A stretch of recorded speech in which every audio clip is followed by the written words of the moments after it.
The legacy of Salah al-Din al-Ayyubi. When you look at the state of Palestine today, it might feel like the occupation is a curse that will never be lifted. But history tells us something different. Nearly 1,000 years ago, this land was occupied by foreign forces too.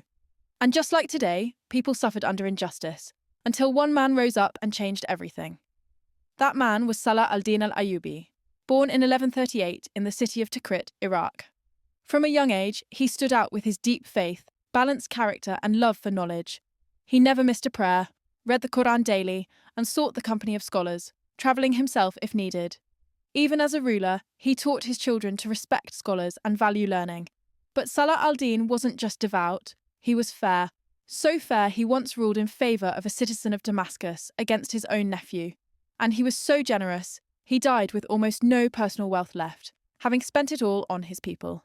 Salah al-Din's rise began in Egypt, during a time of deep division in the Muslim world. The Crusaders were taking over cities along the coast and had seized Jerusalem. When conflict erupted between the Crusaders and Muslim rulers, Salah al-Din stepped in. He helped defend Egypt from Crusader attacks, and after gaining power, restored Sunni institutions, replaced Fatimid judges, and built schools for Islamic learning.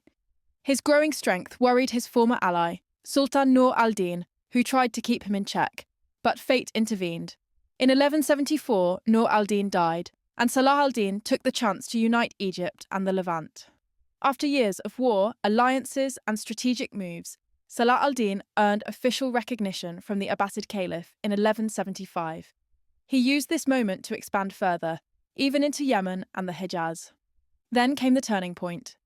In 1187, after Crusaders broke a peace treaty and attacked pilgrims, led by the brutal Reynald de Chatillon, Salah al-Din responded. The Battle of Hattin was decisive. Near Lake Tiberias, Salah al-Din crushed the Crusader army, captured their king, Guy de Lusignan, and personally executed Reynald for murdering pilgrims. One victory after another followed, most notably the peaceful liberation of Jerusalem later that same year. The Crusaders, surrounded and defeated, agreed to surrender in return for their safety. Salah al-Din let them go in peace after paying a fair ransom. He proved that victory didn't have to come through bloodshed, but through justice and mercy.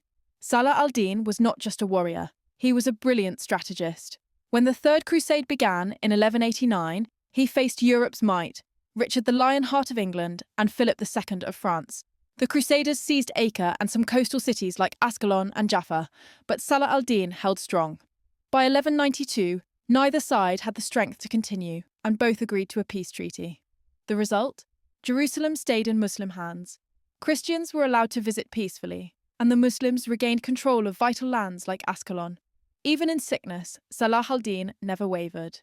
One eyewitness said he saw him during the campaign at Acre, severely ill, his body covered in boils from waist to knees.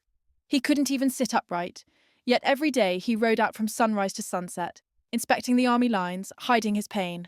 When asked how he endured, he replied, "When I ride, the pain leaves me, until I dismount. This is God's mercy." In October 1192, Salah al-Din returned to Damascus. Just a few months later, in March 1193, he passed away from illness. He left behind no riches, but a legacy of unity, courage, and justice. He showed the world that division can be defeated, that justice is more powerful than oppression, and that one man, with faith, wisdom, and determination, can change the fate of a nation.